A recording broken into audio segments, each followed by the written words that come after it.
Hey everybody, Chuck Barone here. Thursday, March the 2nd, 2023.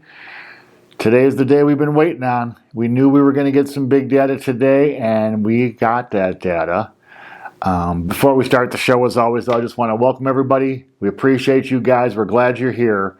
Try to give you the best info we can. Markets today, kind of a surprising day for me. Stock market rally. It's a surprising rally, honestly. I thought with this data and the fact that this data probably brings and either confirms further or brings news of probably more Fed rate hikes, I thought that the stock market would kind of not look so great today, but it rallied. Dow gaining 341 points, S&P gaining 30, NASDAQ up 83. Stock market, I think the market's, there's a lot of cash sitting on the sidelines, guys. People want to be in this market. They want a bull market. They're looking for any reason possible to put money back into this market, even though they're, at the same time they're taking money out of equity funds like crazy. So it's silly, but stock's having a little rally today. Let's see if they can hold it now and finish the week on a positive note.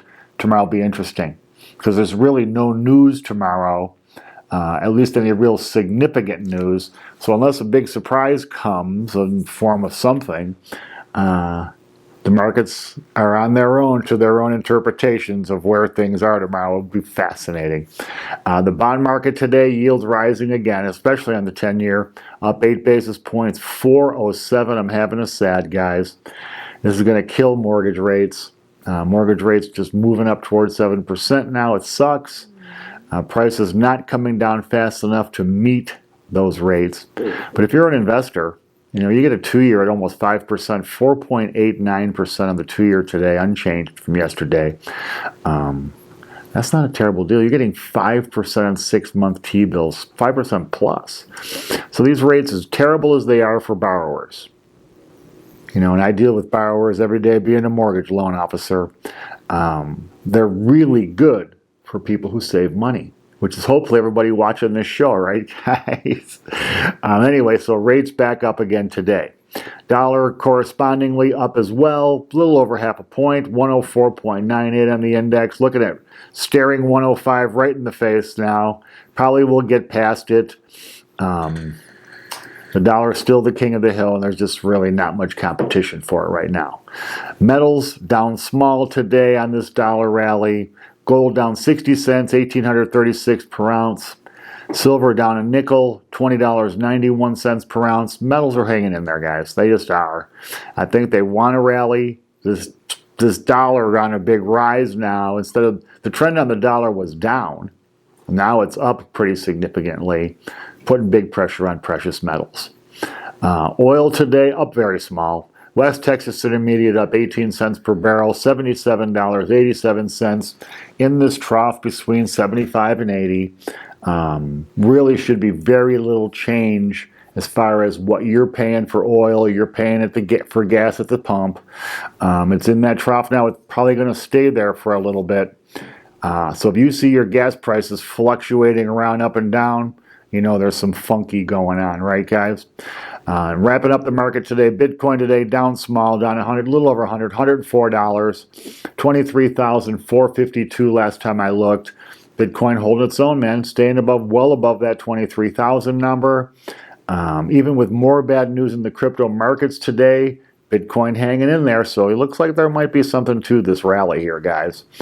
News you guys need. Well, the big news of the day, as we knew it would be, jobs, jobs, jobs, man.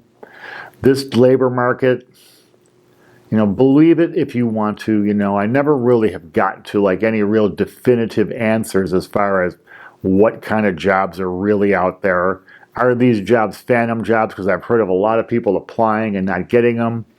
But nonetheless, jobless claims coming in sizzling hot again at 190K versus 195 expected in last week's number. 7th straight week below 200K, which is a really, really low number for unemployment claims. The Fed, this puts just more pressure on the Fed. more pressure on the Fed, this hot labor market leading to labor costs surging, employees surging, and even with all these high-profile layoffs we've been hearing about at Wall Street firms and tech firms in California and all these different firms, the job market stays hot, man. It just is. You don't have to believe the numbers. Like yesterday, I was talking about the markets, and I got a response about, why invest in dollar assets when the dollar is going to be worth zero? Well, because the dollar is not worth zero. The dollar is the medium of exchange we have. And while the dollar is used to purchase food, gasoline, and whatever else you're buying, the dollar has to be considered. If you can get more of those dollars to spend by investing in those dollars, well, it's to your benefit, man. Now, I agree, there's some cracks in the framework, but I just don't see anything on the horizon to support the idea that the dollar is going anywhere anytime soon. But anyway, back to jobs. So jobs sizzling hot, big pressure on the Fed now, big pressure on the economy too, because when there's so many jobs out there, still 1.9 jobs for every person looking for one. While the market stays that hot, it puts pressure on employers to pay more. And when they pay new people more, inevitably the people who are already there, who are now being underpaid, get wind of it and start demanding more money. I've talked ad nauseum a million times about this wage price spiral, how companies, when they raise their wages,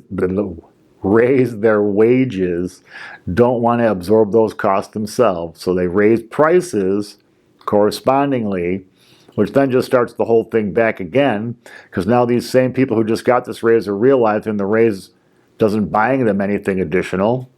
So now they demand more, and it just starts this raises, price hikes, raises, price hikes. And that really puts big pressure on the economy, but puts big pressure on inflation numbers. And truthfully, especially now with the price of a lot of goods coming down in this market, it's the servicing, it's people, it's employees that are driving this inflation right now. Moving on, employee unit cost today, right? Big jump, 3.2% last quarter, 6.5% increase in wages for 2022. This is hot numbers, guys, okay? These are numbers the Federal Reserve does not want to see. So we already knew that rates were going up. Now we can pretty much start to look at, will they actually get to 6%? I think that, probably 5.6 to 5.85 is baked into the cake now. And we're going to probably get we're at 4.6 now. We're probably going to get another full point before that cycle ends. And then the big debate will be, do they continue to raise to get over 6? Do they need to? It's, like I said, if you're a saver, it's a great time right now. You're going to earn more money on your savings. Truthfully, it's the normal way the markets are supposed to work. You're supposed to reward savers and punish people who are living above their means and borrowing money, right? Especially on credit cards and, revolving debt, stuff like that. But now you're getting people making more money, in turn then spending more money and borrowing more money, which is driving this inflation. And the Fed, we already know. I've talked about this a million times on the show. It's not the interest rate hikes that are going to bring down inflation. It's not. What's going to bring down inflation is the big recession that those interest rate hikes cause. The Fed has to sap demand. How are they going to do that when employment is hot? So now that basically they need to stick, they talk about sticking a pin in the balloon and popping the balloon, right? Popping the bubble.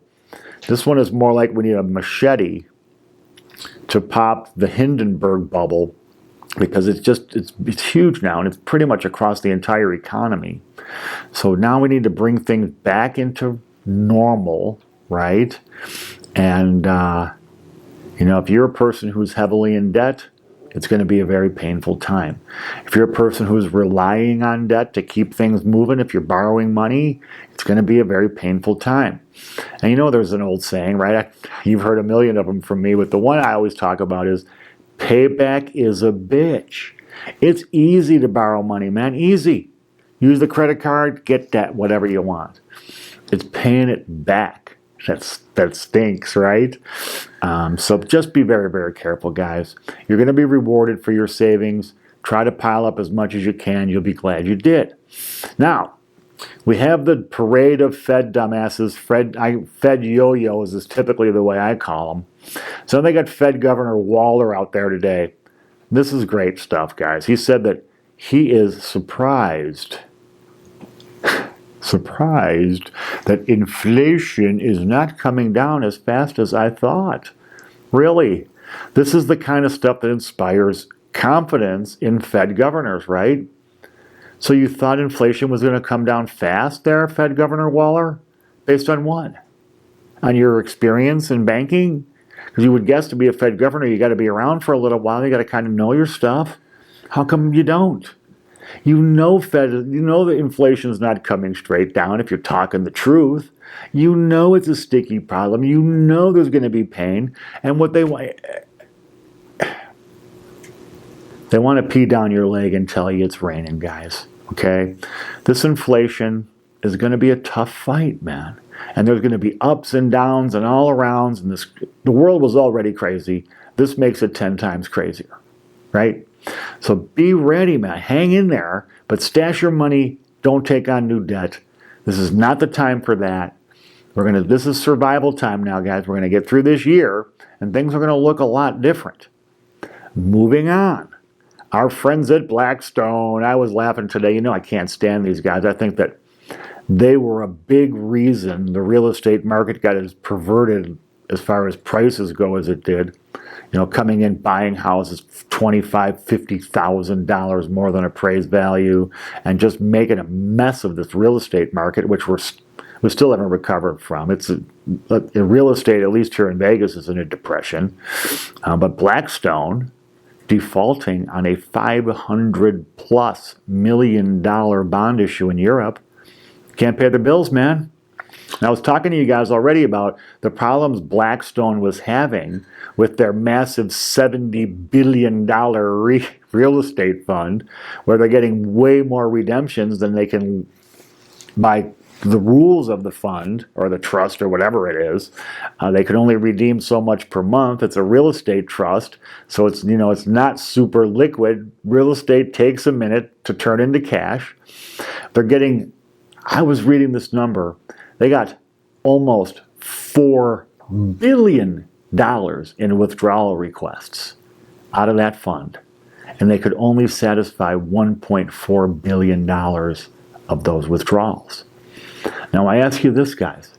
If you went to your bank and you asked them for $1,000, and they said, well, we'd love to give you the $1,000, but the most we can give you is $300, what would you do? My guess is, if you're thinking like I am, you would want to close that account out and get that money out of that bank as quickly as possible, right? So Blackstone already under giant pressure. And you got to remember, the guys that are investing in these Blackstone funds, they're not the schmuckatellis like us guys. These are big pension funds and, giant investment groups and portfolios and hedge funds and, the toughest to satisfy, right? So they're in deep doo-doo, man. And now defaulting on this issue, you can't pay your bills. That's only going to add more fear. We're going to keep an eye on this Blackstone saga. This company looked like it was ready to buy and take over the world. I got to see, it's fascinating because they have a really sharp CEO. Steve Schwartzman's a brilliant guy. I worked at Lehman Brothers, where I'm from. And, he's done some amazing things with this. I got to see how he manages to get out of this pickle. It's going to take some serious management skills. We're going to be watching. We'll be talking about it, guys. A couple quick notes. Mortgage rates. I talk about real estate a lot, being that's our profession here in Vegas. Prices going down. We're down to $413 here in Vegas from $482 peak, so we're down almost $70,000 from the median price. But with rates going up, we're losing our real advantage. Mortgage rates now, with this latest increase and this latest news, Mortgage rates approaching 7%. 7% is not supportable with prices over 400,000. People are looking at mortgage payments over $3,000 a month. It's impossible. Okay, so something's got to give, and I've been saying all along it's going to be prices. They've just been trickling down, and that's because of supply. There's no supply. Nobody wants to sell their house right now because there's nothing to buy with the proceeds. So unless you're moving somewhere, or you're really downsizing, and even that's hard to do because you sell your McMansion 5-bedroom for $500K, and you try to downsize to a single-story 3-bedroom. Guess what? It's $450. So there's not much to downsize to, because all the demand with the baby boomers getting older, all the demand is for single-story stuff, smaller houses. Fascinating stuff. Mortgage rates at 7. So let's see what kind of effect that has on the industry. It's going to be horrible, bro. And finally, to finish things up, I stay away from the political stuff. I do, but because you know me, I think they're both teams are a bunch of schmucks. Neither team gives a crap about me. Red team, blue team, doesn't matter. This doesn't matter, man. Two sides of the same coin. If it really was different, how much different really is it when we change from a Republican president to a Democrat president to a Republican president? It's still the same old bullshit. Nothing changes.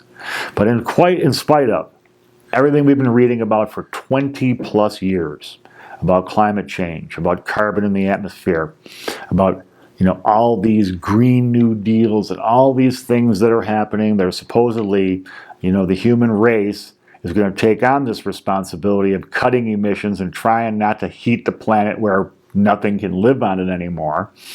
And in spite of all the warnings and our best efforts around the world, carbon dioxide emissions last year broke the record. Highest ever. I don't know if that really confirms it's a hoax. I don't know if that confirms that we're not taking it very seriously at all. I don't know really what the deal is there, guys, but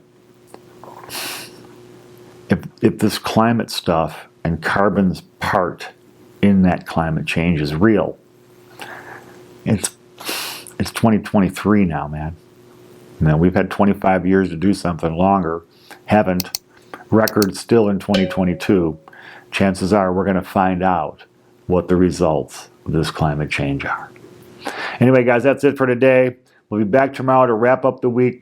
I have not seen consumer spending or income numbers yet today. I saw they're just revising last quarter's income statements up a little bit. So we'll be talking about that tomorrow. We'll wrap up this crazy, nutty friggin' week.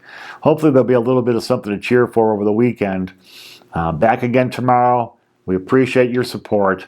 Until tomorrow, guys, take care. Thanks.